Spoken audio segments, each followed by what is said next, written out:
Hello, welcome to Recapping with Delora and Ashley. Please follow us on Instagram, Facebook, and Twitter at Recapping Podcast. Also, comment, rate, and subscribe on your favorite podcast platform. We're on all the things. We would love to hear your ratings of the movies and shows we review. Email us your audio file to recappingpodcast@gmail.com and we will play it during the show. Or DM us on Instagram and we will post and read it on air. Thank you guys so much for listening. Thank you. Delora, how are you today? I'm doing well. How are you? I'm good, because we are about to talk about, as I mentioned last week, a show that has gotten a lot of buzz, at least within my friend circle, but I believe it's been out there in general. And that is Reasonable Doubt, the first Hulu and Onyx Collective collaborative original series. First 2 episodes released on Hulu September 27th, and then episodes drop weekly thereafter. 9-hour longish episodes currently out and available for you guys. So if you have not watched it, stop here, come back to us. Let me give you a quick summary. We have Jack Stewart as the star who juggles work, family, friends, and a complicated personal life as a brilliant and fearless defense attorney in LA who bucks the justice system every chance she gets. Kerry Washington, Larry Wilmore, and Sean Hawley, who is an attorney I've referenced on this podcast before and who this series is based on, all serve as executive producers on this project. Kerry Washington directed the pilot episode. We have Ramla Muhammad as the writer and showrunner, who has also worked on Little Fires Everywhere and Scandal. And then fun fact that I learned as I was doing my research for this podcast, Jay-Z has a heavy influence on this series. Reasonable Doubt, as a lot of fans know, was the title of an album of his, and all the episodes are named after his songs. So very nice. I know hip hop was definitely a character in the show. Yeah, and in an interview that Larry Wilmore and Ramla did, they talked about Jay-Z and they talked about the reason why he was an inspiration for the influence of the show. So that's a Hollywood Reporter interview, guys. You can go read it on these internets. Let's get into this cast. Emma Yahtzee Corinaldi as the Jack Stewart. McKinley Freeman as Lewis. The Michael Ealy. Bay, top 5, as Damon. Okay, I guess. Yes, I didn't say this character. I said Michael Ealy. Pauletta Washington as Mama Lou. I loved seeing Pauletta in this series. Yes, because I don't think I've ever seen her really get to spread her wings in any projects that I've really watched. And her son is a huge fan. He always makes sure you put respect on her name. There we go. Sean Patrick Thomas as Brayton Miller. This was a reunion for Kerry Washington and Sean Patrick Thomas from Save the Last Dance days. Absolutely.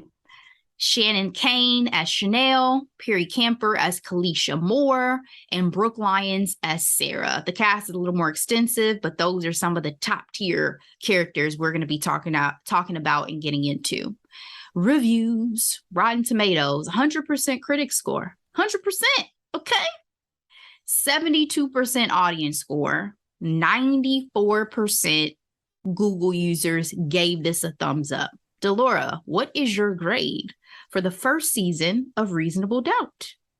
Well, as I mentioned in our quick headlines and hot topics, this show, this character, Jax, is now a part of a long line of beautiful, successful, badass Black TV lawyers. But boy, oh boy, she was messy as fuck. It's like, who am I rooting for? And what I love is it definitely was giving me Olivia Pope. It was definitely giving me Annalise Keating. With some exceptions, and I'll definitely bring that up as we talk about this recap. But overall, I enjoyed it.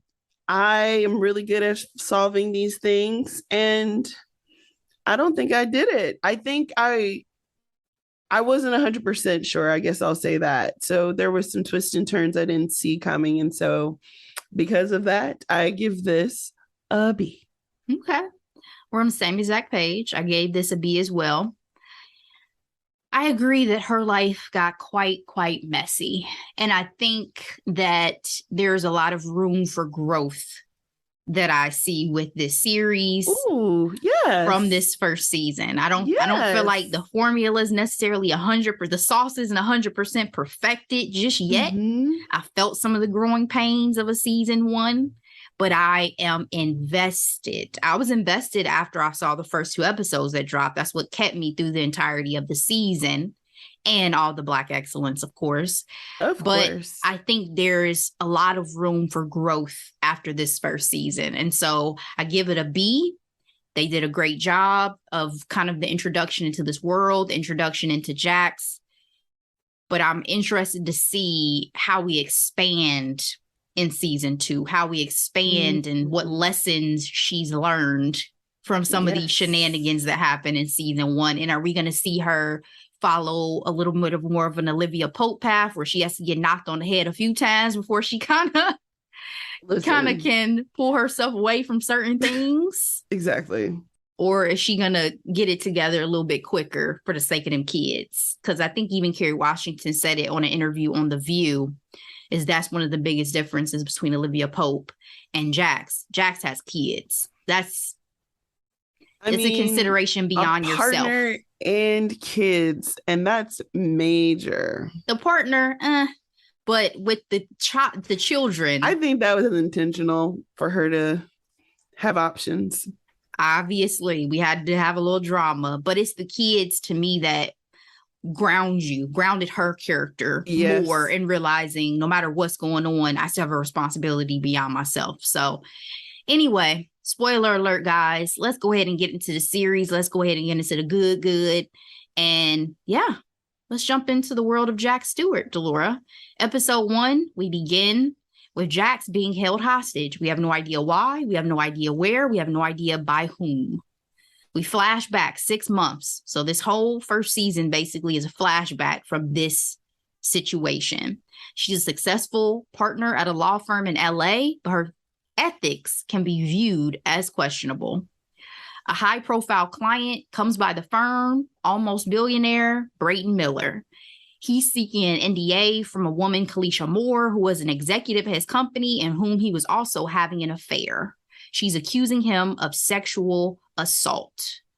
An old client, Damon Cook, gets in touch with Jax. He's been in prison for a murder he did not commit for 16 years, but wants to plead guilty to be released as he's up for parole. Some history between them that we're going to delve into as we move along. Jax and her husband, Lewis, have been separated for 3 months, and he hires security guard Will without asking her because he's living elsewhere. Seems like some of their problems stem from his issues with her career, and he even gave her an ultimatum.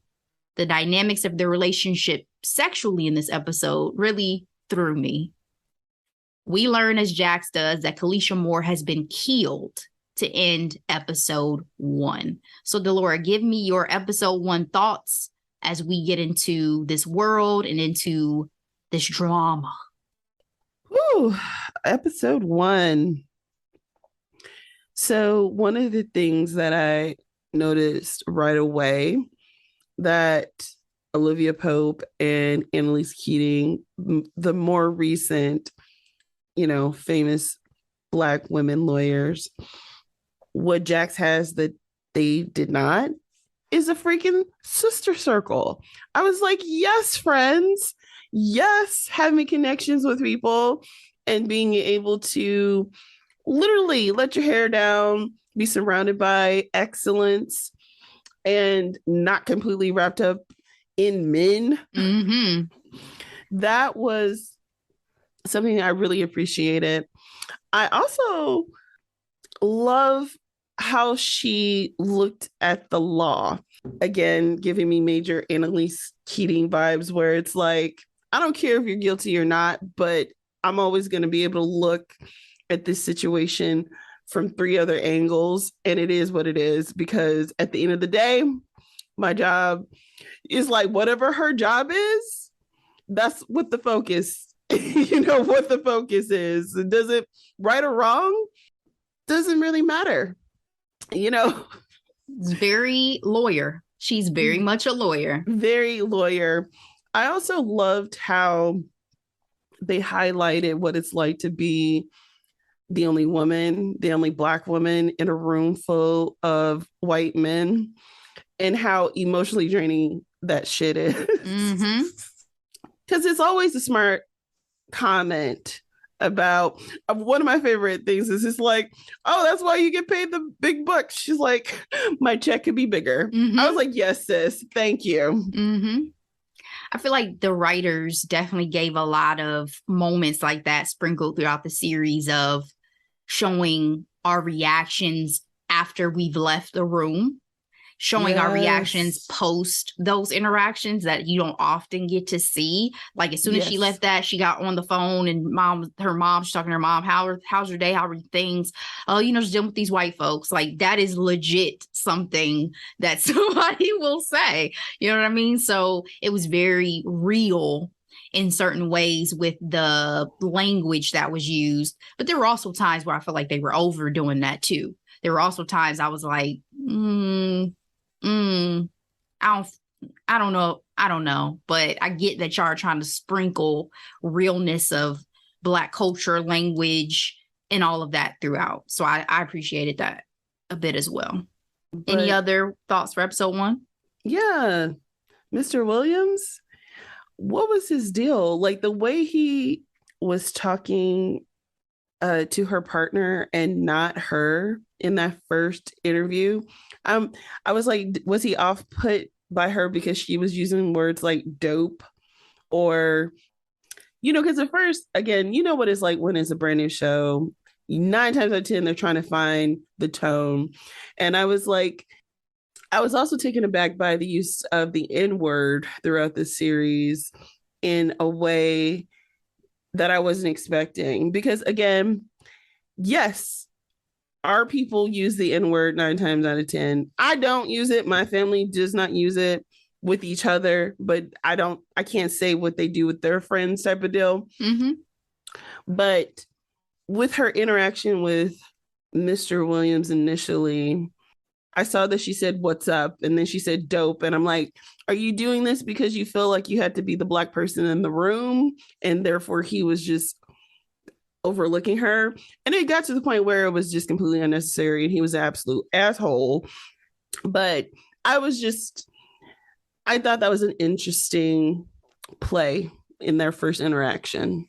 Yeah, I couldn't check really at first with Brayden Miller's interaction when they first met with them, if he was, to your point, off-putting or put off by her because she was a woman, because she was a Black woman, I'm sorry, because she was trying to be the wrong name, because she was trying to be relatable. I wasn't exactly sure, but once he kind of dismissed her, I stopped caring as well, because it's one thing even if you did, but he started to have an air of, he wasn't humble. He was very arrogant about it. He's very dismissive about it. So then I was with her as far as like, okay, well, this is your little client. You go ahead and handle it. So right after that, I was no longer committed to even caring.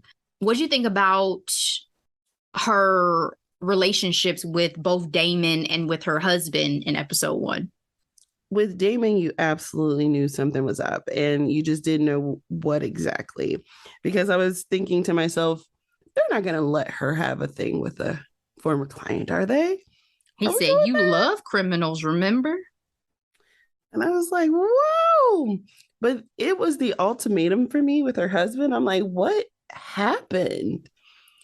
And let's talk about her morning routine, because it was quite fascinating, starting the day with a 5-hour energy drink.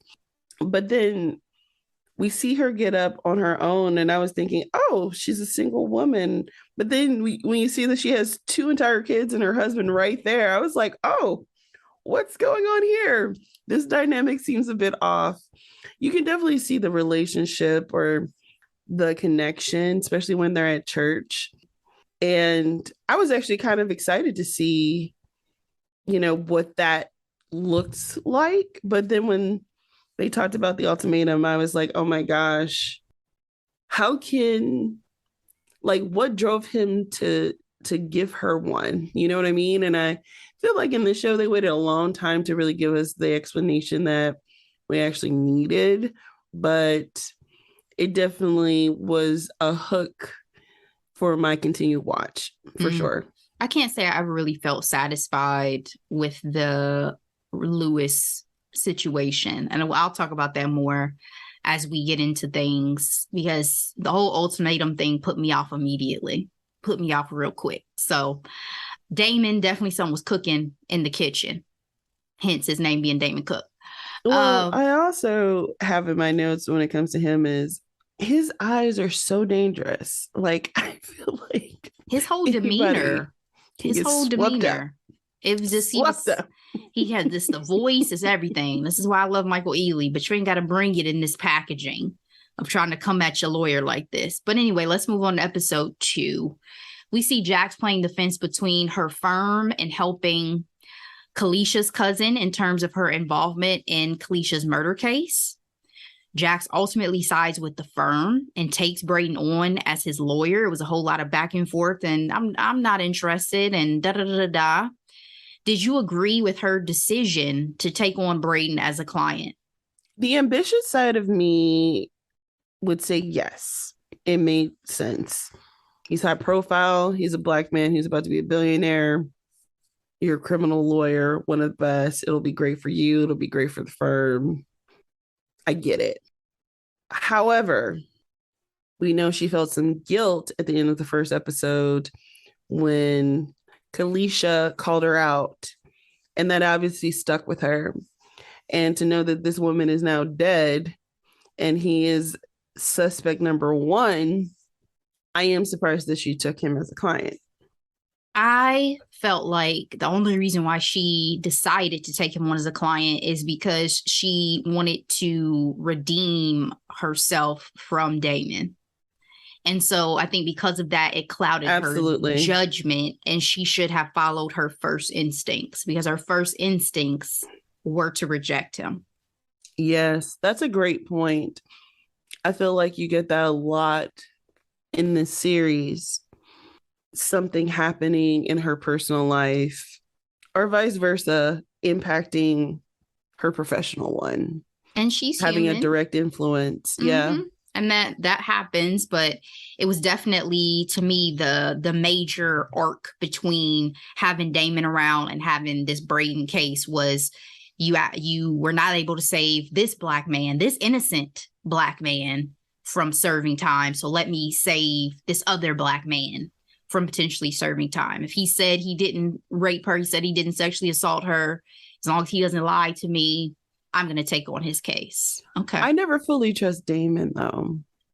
I trust him or not trust him. I was more so just interested in where we were going with that, because as we see in episode 2, she's having run-ins and meetups with this man because he did go ahead and plead guilty, and he did get released from prison. So, you know, he pops up at the church he knows she went to, and suddenly you going over to the halfway house to speak to him. For why? Yeah. That's you choosing to continue to try to be around this man, even though you made this whole show of saying, you plead guilty, I don't want anything else to do with you, and all this and that, which was dramatic, in my opinion. As a lawyer, why are you that emotionally invested? Yeah. But my question to you, Ashley, is, would you have taken the plea? Would you have pleaded guilty being up for parole? That's a tough question, because I've never been in prison and I hope to never go to prison. Well, no, but it's that question of, like, if you know you're innocent, but you know you can get out, like, do you take the... Yeah. And what I was about to finish saying was, it's a tough question because I've never served time in prison, but I think that's also what made me think that I might have gone in the same direction as Damon, is because I've never been to prison and he has. And if this is the conclusion that he's come to after serving 16 years without any hope or resolution, we've seen many cases of people going 30 years, 40 years, finally being exonerated. finally having their name cleared. Damon said, I don't want to do this. I don't want to serve another day. I've waited 16 years for evidence to come out and nothing has come out. So I may have been Damon in that situation because he was never prepared to have to serve that time. And I know I damn sure ain't. Yeah, absolutely. It was a horror. This series is a horror story for me with that whole scenario. Absolutely. All right. Episode 3. Brayton's wife, Sarah, is allegedly the last to know that he was having an affair with Kalisha. Jax convinces her to stick around to present a united front. What's your move if you were Sarah? Would you have stuck by his side as Jax instructed, having the united front, at least in public? Yes. If I believe that he didn't commit the crime, although I knew he cheated on me, I still would do the united front. Is that for the sake of the kids or because you would hope that he's not going to have to go to prison? Kids and money. That's how Mary had a little lamb. Well, you know, Sarah had her own family money as well, but I guess having Brayton's didn't hurt either. So what's that saying? My money is my money. Your money is my money. Well, Sarah decides to stick with it, and Brayton's case officially goes to trial for second-degree murder. Jack's daughter, Naima, has her period. She'd felt she couldn't talk to Jack since she's been so busy. Was her parenting suffering due to drama with her husband and work? Yes. Yes. And yes. Jax had a very busy life. From being a high-powered attorney to her relationships, romantic, friendship, parental. I mean, I feel like I barely saw the little girl in the show. It was a bit of overkill when Dad took her to the doctor. I was like, okay. I'm like, sir, do we not know what this is? This is? We have not had any conversations. Fair, 10 years old is so young. 10 is young. 10 is young. I mean, I didn't gather how old she was until they were like, well, she's 10. So yeah, you don't expect that. You know what I mean? It made me sad when the scene where she breaks down crying and realizing how much of a disconnect it is. Because I think up to this point, she thought she had been juggling all the balls. Yeah. I think up until this point, she was like, but I got it though. My son is just going through his, teen angsty stuff. Yeah. Me and my daughter, we're solid. I got the stuff going on with the husband, the job, but I'm juggling them all. And I think this is the first time she may realize, like, I'm not doing it successfully. Yeah. I mean, it's that understanding of is no such thing as balance, but there is something to, prioritizing what's important. And I have to say, I can't say that Jax prioritized her kids from what we saw up until this point. Yeah. The men's situations were getting in the way a bit, but a bit, just a bit. But again, I think she did think she was doing her best. So I think this gave her a moment of pause. In episode 4, Jax played the PR game by connecting Brayton with her friend Chanel's husband for a nonprofit event, even after Chanel told her that things were not good in her marriage. Was Jax a good friend in this series to you? I think Jax is one of those friends in that friend group that is a bit of an asshole. And everybody puts up with her because they've been together for years. They have that shared history. She does have value. However, she's guarded. And like she bulldozes in her law, you know what I mean? For her clients, that bleeds into her personal life as well. I think Chanel was the one that we saw the tension with. The other two girlfriends was a very different dynamic than what we saw between them two. And I'm like, I don't know if it's because there's more history there. I don't know if it's because there's more of a conflict in personality there, but I definitely thought she was wrong in this case. If one of my girlfriends was like, please don't do this, I'm asking you not to do this, you could have found something else. You could have found another way. I'm not sure why you had to steamroll over the request and the respect of your friend for the sake of this freaking client. It just didn't sit right with me. Yeah. But Chanel was a mess too. Chanel had her moments where she may have said things that may have been a little, maybe out of line, but she always did it to Jack's face for the most part. Like, I don't feel like, I don't feel like she necessarily ever really did anything that was like, oh, that's messed up or that's shady or any of that funny. Between the two of them. Whereas this was like, Jax, you tripping, in my opinion. Damon considers joining his brother in some illegal activities in this episode. Do you think the show did a good job showing some of the obstacles that Damon faced after his release? Oh, yeah. Everything from having an SOPO to sleeping on the floor. Honestly, in one of the interviews with the Exonerated Five, I can't remember which one, but he said that he can sleep in a bed for years after being released from jail. And it is very common for people who've been in jail to return. It's very common. And it's common because, unfortunately, a lot of people they move back into environments where criminal activity is commonplace. And it's easy to get sucked up, especially when you're trying to make money, and it's hard to do it when you're a felon.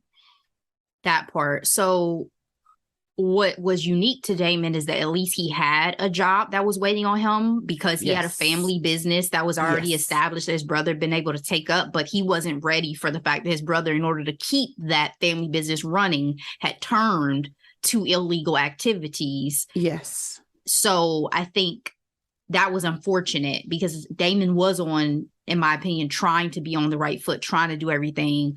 But having your PO try to say your drug results were inconclusive and all this stuff, like, it was tough to have to watch. But I do think that the series tried to highlight some of that struggle that someone who had just gotten released was going to go through.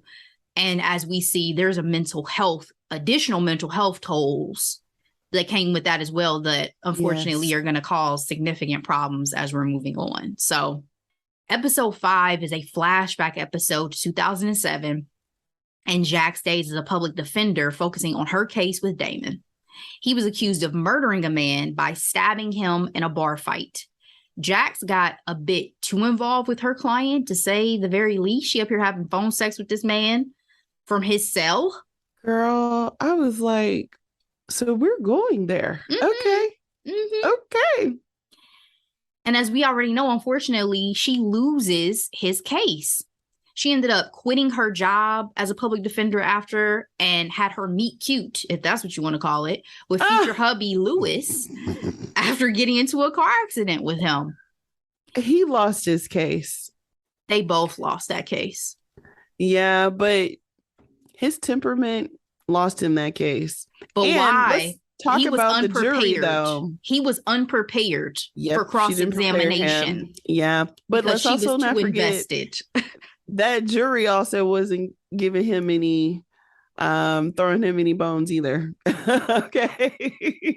She was young. She was not experienced as she is when we meet her now, obviously. So she's getting her footing. And had she not been over here playing googly eyes and pussyfooting around with this man, I think she still could have possibly had a good shot at winning, but he was not prepared for cross-examination. Yeah. And that's on both of them, but more on her, because this is your job, sis. This is your job. Yeah. But she's like, you know what? I'm going to make that money. What were your thoughts on their relationship after seeing this flashback? Well, the tension between the two up until this point was palpable. I was curious on like this connection. I didn't know if it was solely you know, based off of their interactions with one another. Was there something that happened before? I don't know. I just didn't know what it was, right? And so when we finally get this flashback, I'm like, oh, why did she fall for him? Because when I tell you, there's shows about this love after lockdown. Like, right. These men are some of the most persuasive men on this planet. They will have you waiting 16 years just for that D. Okay. And I thought she would know better. And like I said, I was still on the fence on whether or not he did it or not. So I don't know. That's a good question. Do you think that he was in fact innocent? Again, they are persuasive. And when I say they, but that's why Shawshank Redemption is one of my favorite movies of all time. One of the most famous quotes that Morgan Freeman says, and of course I'm paraphrasing, is, "I'm the only guilty person here at Shawshank." The likelihood, you understand what I'm trying to say here. Yes, he said he didn't do it, but the way he was laying it on thick with her made me question if he wanted her to be distracted enough to not really, dig into what she needs to dig into. That's interesting. His innocence, I never questioned. You never. Perhaps because it's Michael Ealy. You're mesmerized by Michael Ealy and those eyes. Listen, perhaps because it's Michael Ealy, but also because I felt like there was a different level of contrition or honesty from him when they were having conversations about what took place, more so than what I'm going to eventually see with Brayden. Maybe that's why also, because I'm comparing those two characters. And his innocence, once they establish everything and they've talked it through, I'm like, okay, well, if he says he didn't do it, then he didn't do it. And this is a tragedy that this Black man is about to go to prison for a crime he didn't commit. So, and the fact that he went 16 years and never denied, never changed his story, nothing, until he felt like, I just can't take this another day, really made me feel like he had been innocent. So that's interesting, though, because a lot of times I'll be like, but is he telling the truth? Yeah, it could be the Michael Ealy effect. So Jax does take her relationship to the next level with Damon in episode 6. Did you see Jax beginning a relationship, a vacay bay relationship with Damon as an affair? Because she is still married. Yes. A separation is not a divorce. She already slept with security guard Will. So we already saw that happen, and the husband watching on security. She knew the husband saw it too. That also made me question their relationship on, like, are they open? He didn't seem entirely jealous with this one. But Jax was absolutely messy for this. Now, I actually just read a book recently that talked about people having an instant connection, but then being ripped apart and then coming back into each other's lives, but they're with other people. And it's like you're holding out for this person all these years, but you saw them first type of deal. And I feel like this is like that trope where it's like, well, they connected before she even was with Lewis. And so is it really cheating? Well, it's not that it's really cheating, but she let her curiosity of what could be, and obviously he did what needed to be done. I fast forwarded through that. I didn't watch her with my man. I did not watch her with my man. Both times I fast forwarded through. Both times I fast forwarded through. Feel some type of way, guys. I feel some type of way. Wowzers. I know. And I don't know why it was this. Maybe it's because it was so long. I was like, I'm not watching all of this. Let me move on. Let's move on. But yes, it was definitely an affair. Well choreographed. It was definitely an affair. I felt bad for Lewis in this moment because so far she had made it seem like she was very open to reconciliation with her husband. So I was like, so to your point, you see this as, hey, I've been thinking about this D for a long time. Let me go ahead and and check it out. But I don't think there was any feelings there. And that's where I think she messed up. What I was alluding to before is, you know, how people say, oh, if you mess with somebody like an ex, then is it really cheating? Yes, it's still cheating. And yes. And there is, for me, she was curious, but she wasn't emotionally invested. And Damon was super emotionally invested. He had still held an emotional torch for her all of this time. So and I felt bad also for Damon, because I was like, you know, he like loves you. And so you're using him. I also was as thinking, a hot fire flame. You know, he just got a gel. Broke D is obviously always top shelf. Okay. All right. I'm joking. I don't know from experience, but what I'm trying to say is a man who ain't got much to give, he be giving that. You know what I mean? That's what has always been said. That's what has always been said, hasn't it? She clearly didn't have no complaints. They show sis glowing the next day, hair blowing in the wind. She's singing "Living My Life Like It's Golden." She out here. Oh my gosh. She out here living her best life. I loved all her outfits, by the way. Did you? I did. I liked her different lip color, but it was very 90s. It was, but it wasn't giving me Olivia Pope moments. My mom thought some of her looks were unprofessional. Yes, and yes, especially to be a lawyer. Now, don't get me wrong. She's a partner. She's established. She's a badass. But some of those slips, some of those necklines were, you know, knocking on inappropriate. But, you know, it's also a sexy law show. So you have that as well. But and she has a great physique. So she does. Let's show it, baby. Let's show them shoulders. Brayden's case in the murder of Kalisha is underway. Did you think Brayden was guilty of killing Kalisha as we get this trial underway? I'm with Crystal. It was one of the two white people who did it. It was either the wife or Theo.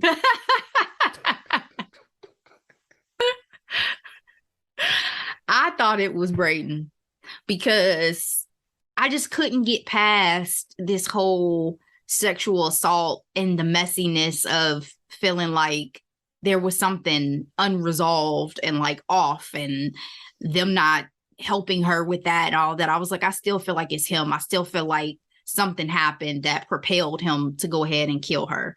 Usually it's the husband or the lover.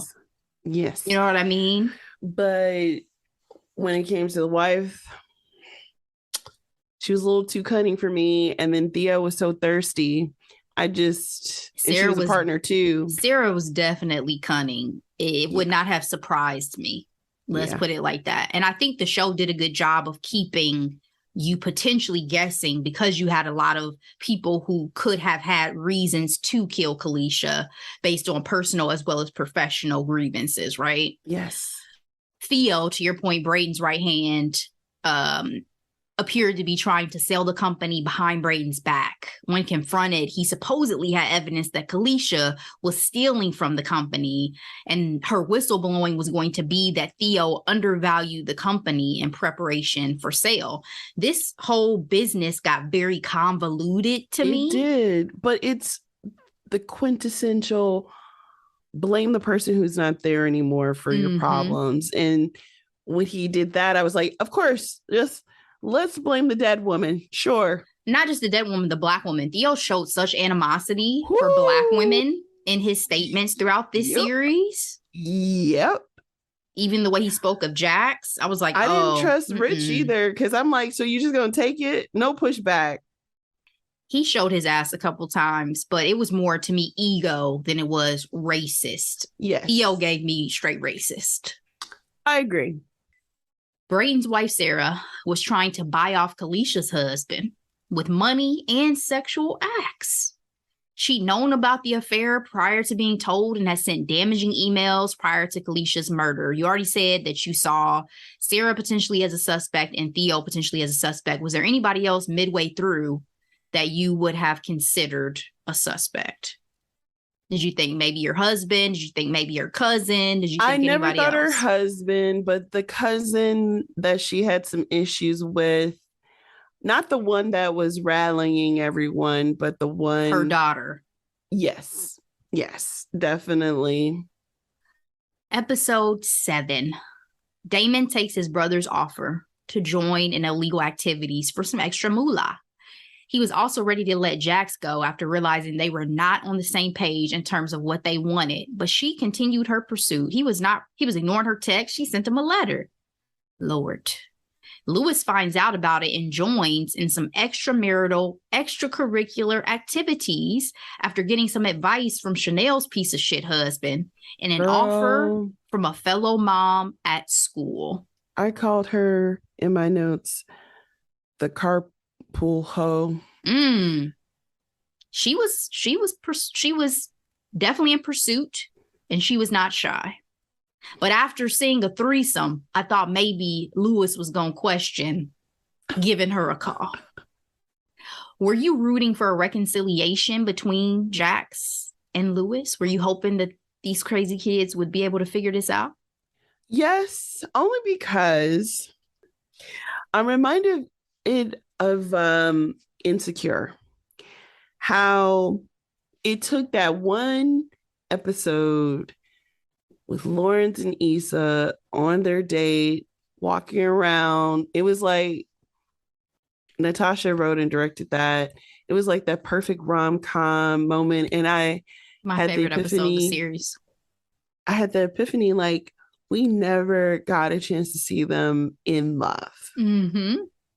And that's how I feel about Jax and Lawrence. Like, I want to see them in love. I mean, we saw the joy, like I said, in the last at church, and we saw that they can get real nasty, real nasty, when things could be good. So I think that's the only reason why I'm curious. But honestly, based off Jack's behavior, it's really hard to tell if she wants it. And then when it comes to Lewis, I think he's a bit self-righteous. Ding, ding, ding.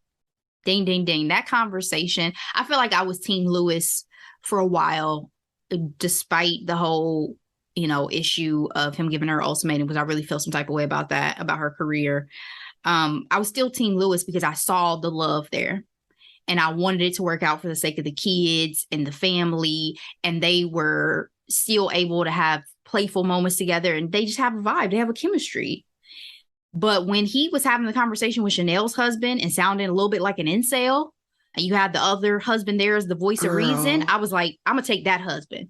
That's my husband. I was so happy. I was like, at least they have that. Because you know how many men's circles that don't even have that? Yep. I think his name was Chris. I was like, Chris? Oh, I'm taking Chris. Thank you, Chris. Chris, Go my home, husband. Chris. Yeah, Chris, girl. My husband. Chris up here saying, how you going to get mad at her for stuff that you agreed to at the time? All this stuff, you're aggrieved. You agreed to move to LA. You agreed to take a step back for the sake of the family. All these things that, first of all, women do many times over. Yes. It's your fault for holding this resentment, because at this rate, nothing really changed. Except him actually voicing maybe his reservations. But again, the fact that he wasn't even willing to go to couples therapy. I'm like, the reason why you go to couples therapy is to have a third party, to have Switzerland. And also to figure out how best to communicate these issues. Because a lot of times once they would get into it, it would blow up. You know what I mean? And so you need somebody there to help say, okay, well, let me help better translate what it is you're trying to say, or let's get to the deeper issue. Because sometimes people say things, but it's a deeper issue they're really meaning, right? And so how are we going to get through that together? But I still hopeful for them for a reconciliation. Again, for the sake of the family, I was like, Jackson, you stop hopping on everybody else and try to see if you and Lewis are actually going to work. Because ever since we met them as a couple, to me, Jax had been distracted with other situations. Yes. And so I wanted to see what just focusing on trying to preserve that marriage was going to look like. So I'm still on the bandwagon, but I felt some type of way about a resolution after that conversation Lewis had. So let's wrap up the season. Episodes 8 and 9, we see flashbacks to Jax as a teen and learn about her history with her stepfather, who made inappropriate sexual advances toward her and tried to groom her. Her mother took him back after he stopped drinking, alleging that that was the root of his issues. Jax was able to confront him in the series before he dies. Do you feel like her mother should have handled the situation with the stepfather differently, or that she was not as understanding of how her daughter might have felt given his advances at the time? That's a great question. So I was nervous in the sense of, please don't tell me Jax's mom is like, unfortunately, many women who would rather not be alone and just overlook what her daughter has to say about this essentially stranger in her house. You know what I mean? In the sense of, you know, he's someone that you brought in to your safe space and your daughter is telling you something and you're not reacting to it. So what I will say is this. I think her mother did what she needed to do when she found out about him going into her bed.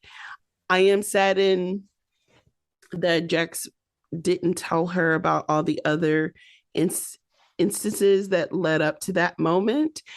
But as a mother, I think she should be able to connect the dots in the sense of, you don't do something that major without having small things happen up to that point, you know? And so the fact that she decided to take him back, even all those years, I think is very weak that you solely blame it on him being an alcoholic. I don't know why there weren't more conversations had between her and Jax after that incident to dig deeper into it and to see what she was thinking, what she was feeling, and if there had been a pattern of abuse. That was disappointing to me. And to be fair, I'm sorry, Ashley. No, I was just going to say, I understand that there are a lot of nuances to how victims of sexual abuse handle it. It just made me sad that it was something that continued to affect her throughout the entirety of this series, throughout the entirety of her life, until he's finally gone. What I will say is this.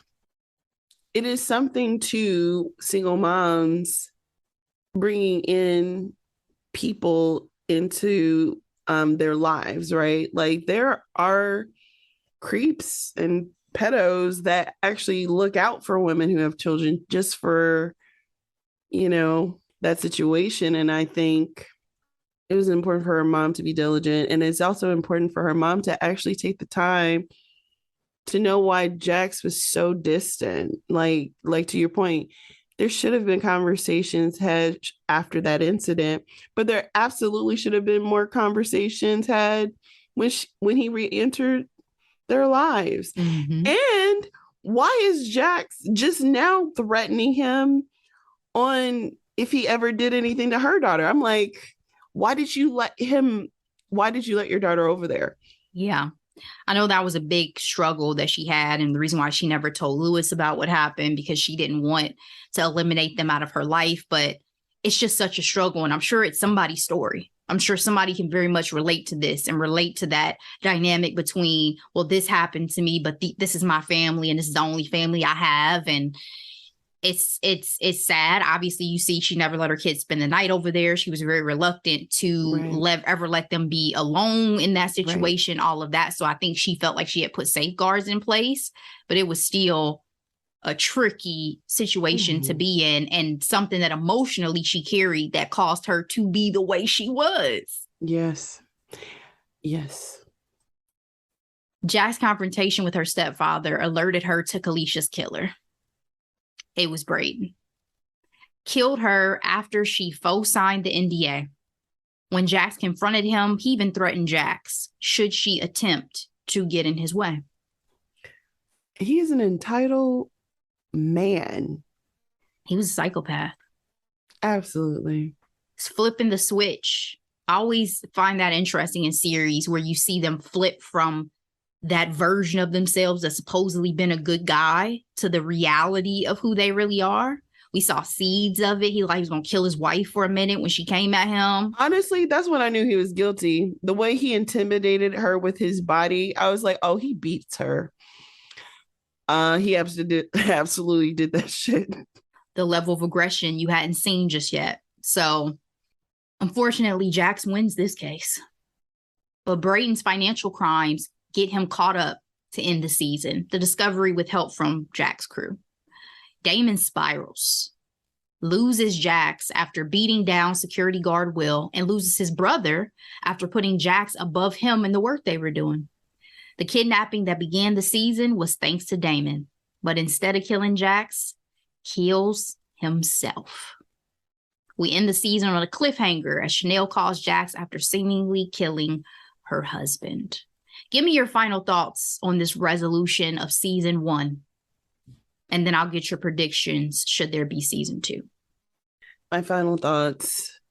I'm not going to lie. When Jax was tied up and kidnapped, I immediately thought of Olivia Pope being kidnapped. When I saw that it was Damon, I was like, of course, because he was mentally fragile. I knew it's like, sis, you really got this man after 16 years being in jail and think you can just do something cute real quick with him. That mental health toll. I don't think she ever even considered the fragility that he would have after that. I think they did a really great job unfolding the whodunit of the series. I enjoy seeing Sean Patrick in this light. You know, it's been a while since we've seen him. Like, he's been working, but like, it was great to see him in a prominent role, you know, showing all the skills. I was happy to see that. When it comes to the cliffhanger, I have no remorse for Chanel's husband. Sorry. I just shrugged, everyone, just for clarity. He seemed like he beats her. He does. She had a big bruise on her face. But that called. Stint that he pulled with that car, I was like, don't like it. Don't like it. He was not a good guy. Not a good guy. But in general, I really enjoyed the continuity of the show. The attention to detail was definitely there when it came to the Black experience and just her being a woman, growing up through the years. So, like in one of the scenes, we saw a picture of her screensaver, and it was a picture of her kids as babies, and they're much older. And I'm like, a mom absolutely would hold on to that baby picture. To this day, my laptop background is Amara's first year picture, and every time I thought I was going to change it, I never did, and now it's like becoming iconic. I love that she wore her hair curly when she's with her family and friends, but she straightened it for work. I love that when she went to her mom's house, her mom had a picture of Obama in her living room. I just felt like the continuity of the show was, and the attention to detail was amazing. And I enjoyed those touches along with the song selection. That Meat Meal intro with Lewis was a lot of fun. I actually appreciated his episode too, in a way, because it kind of switched things up. You know, I love a good flashback, but in addition to a flashback, I like getting to see, you know, a day in the life of another prominent character. So overall, I thought the courtroom scenes were amazing. I thought she was badass and she did what she had to do in the court. And Daniel has my heart. He was so freaking adorable. You mean Jaywan from This Is Us? I was like, oh my God, that's Jaywan. But then it's like, oh, not him being a lovable, adorable baby Huck, you know, like. He was baby Huck. Getting stuff done. Okay. He was A1.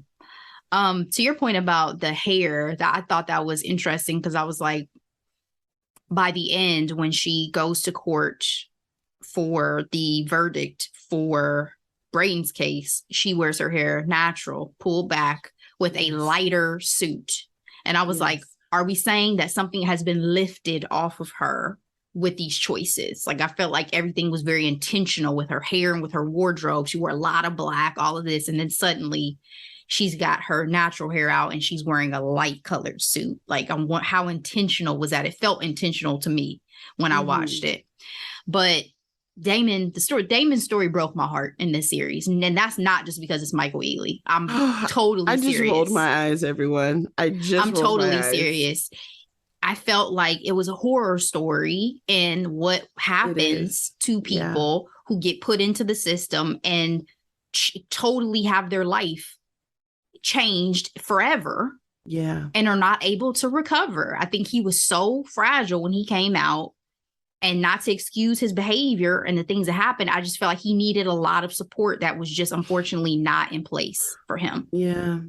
And there was no moment or time that he was really able to take a break to really get up on technology, get up on all these things that he's missed, not have this emotional involvement with this woman and all this stuff that just made him spiral. It made me really, really sad. So what are your predictions for season 2? My predictions. Well, I feel like this kidnapping incident is going to bring Jax and Lewis together. I believe Jax is absolutely going to get Chanel off in court. I almost wonder if that's going to be the main case, for next season or not. And there'll probably be another high profile case. I'm wondering if they're going to pull from the headlines or make their own. I'm sure there's enough in history to pull from in terms of they can have some type of tech CEO next. Yeah. Or I wonder. I like to do a Johnny Depp and a Amber Heard situation. Well, if they pull from Sean Holly history, they might, because she has to start representing some celebs. I wonder if there's going to be any blowback from this Brayden situation, because I feel like he may realize and know that she has some involvement in him being charged with financial crimes, and he already threatened her.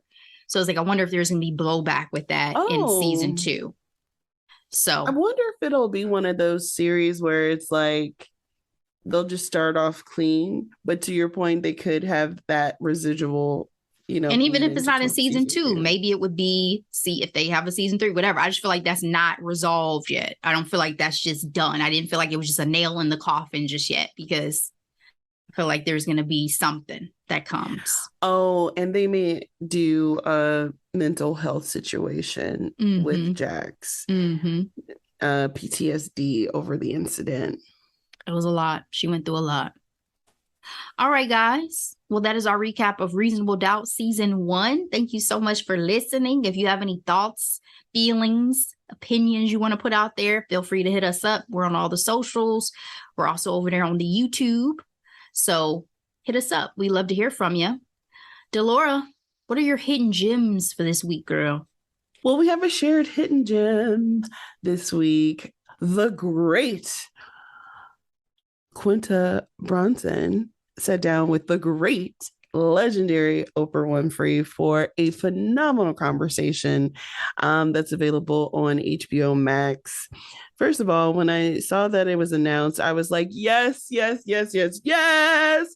And once we got into the conversation, what I absolutely love and didn't realize is they both have that Philadelphia connection.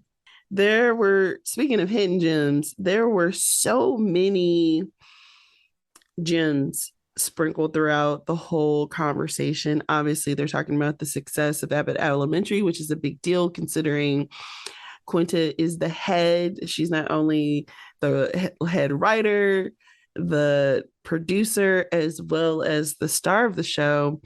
It's on network television. That's a big deal. And Quinta is thriving. Some of the things that I took away from the conversation that I absolutely love is they do not suffer from imposter syndrome. And I thought that was fascinating because I unfortunately have not been able to say that, even though I know the work I've put in, but, uh, you know, confidence is a daily act, you guys. They relish being the underdog. I thought that was fascinating. And then they don't believe in failure. And I love that because you, your greatest lessons are moments of quote unquote failure. You know what I mean? And the fact that they're able to have this mindset, you know, it has definitely benefited them in their careers thus far.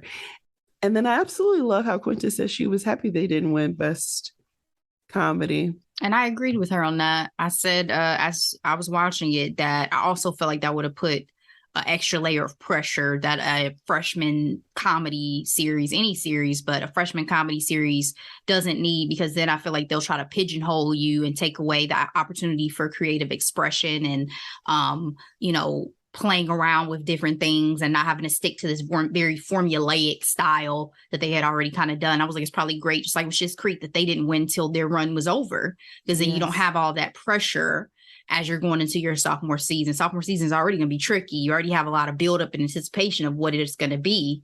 It's just like your sophomore album of as an artist, as a music artist. Yes, it's so huge. I was with her, but I literally have in my notes pure joy. Like that's how I felt watching this interview. I was just sitting up, just hands on my chin, just enjoying being here in the garden with these two lovely ladies, both looking gorgeous, amazing, beautiful.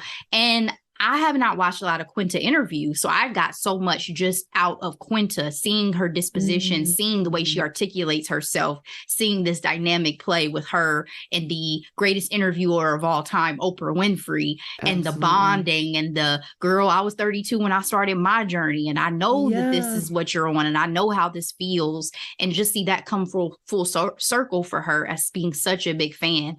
I felt such satisfaction from it, and I'm rooting for you, sis. I've always been, but I loved this interview. So love. All right. My second hidden gem is Lindsay Lohan's comeback. I am talking about Falling for Christmas, which is available on Netflix. Is this the greatest Christmas movie of all time? No, it is not. But did Lindsay Lohan show up and you know, do her best? Yes, she did. And I'm proud of her. And she's back with the red hair. She's back with, like, you know, this is like a sweet rom-com. It's rated PG, so nothing crazy is going on. But it was a lot of fun. I have tried to watch this. I've fallen asleep twice, so I'm going to have to try to give it another chance. It is not monumental in any kind of way whatsoever. I love Lindsay. I love Lindsay, so I'm rooting for you. But I was happy to see her working, and I look forward to her doing more projects. I feel like this is a great baby step, you know, in her comeback, because I believe in her. She can do it. Oh, if you want to know what it's about, it's a young, newly engaged heiress has a skiing accident in the days before Christmas. After she's diagnosed with amnesia, she finds herself in the care of a handsome cabin owner and his daughter. So check it out. Court Overstreet is also in this movie. It's not rated very high, but if you love a good Hallmark moment, this is Netflix, you know, antidote for that. My third hidden gem this week, still reading books, you guys. I haven't made a recommendation though, but I'm knocking on 70 books this year since June. And this one I read during the Thanksgiving vacation. And it was a joy. It is called The Dead Romantics by Ashley Poston. I usually get my book recommendations from what they call Bookstagram, so popular accounts on Instagram. And I don't know what the books are about. and I just go in blind. And this one was an unexpected treat. It's a rom-com. It follows Florence Day, who is a ghostwriter for a prolific romance author. She is having a hard time after a breakup, and she's having a hard time finishing her book. She meets her new editor, who is a handsome man. She goes home. She goes to her hometown because of a loss. And at the funeral parlor at the front door is her handsome editor, who is now a ghost. And you pretty much follow their interactions with each other. In some of the write-up, it says romance most certainly is dead. But it's a tongue-in-cheek. Essentially, it's a contemporary romance with a little bit of paranormal fantasy, and it was a joy, and I highly recommend it. All right, Ashley, what are your hidden gems? I have 3 additional hidden gems.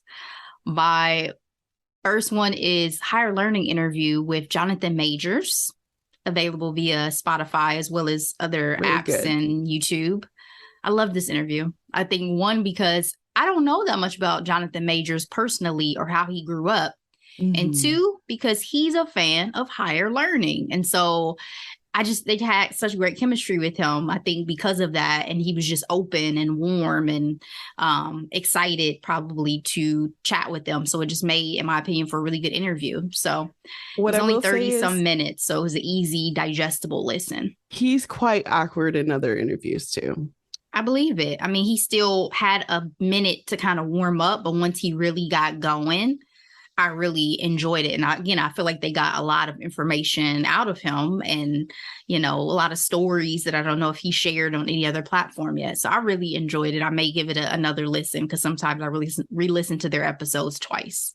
So that is Higher Learning interview with Jonathan Majors. My second is Wednesday on Netflix. I was so excited for this series, guys. And I had to take my time watching it because I'm not at home.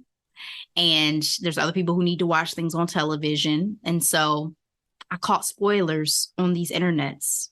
And I was I haven't found any. Very, very upset because I knew how it was going to end before it ended. And I hate that. I hate it. But I still love the series. Tim Burton is one of my favorite directors, and I love this exploration of Wednesday. Jenny Ortega was phenomenal. Put her stamp on this character for damn sure. So I highly recommend it. We'll probably end up recapping it. That is Wednesday on Netflix. And my last one, Slumberland, also on Netflix. Fantastically fun. I knew I was going to love this movie. Story of a young girl who traverses dreams and flees nightmares with the hope that she will be able to see her late father again. Jason Momoa is a part of this cast. Kyle Chandler. I just really enjoy these fantastical moments. And because it was like based around a young girl, like having that childhood sense of wonder and all of that good stuff. It was just fun. It was very enjoyable to me. I'm also somebody who has very vivid dreams. So I really enjoyed this exploration of what a dream-like world in reality would be like, and imagining somebody creating that world basically for you. So Slumberland, Netflix, check that one out as well, guys. And that's it. That's all we got for this week. We'll be back. We'll see you for our usual headlines, hot topics episode. Hope you guys are enjoying our kickoff to the month of December, my birthday month. Cheers. We'll see you next time. Bye.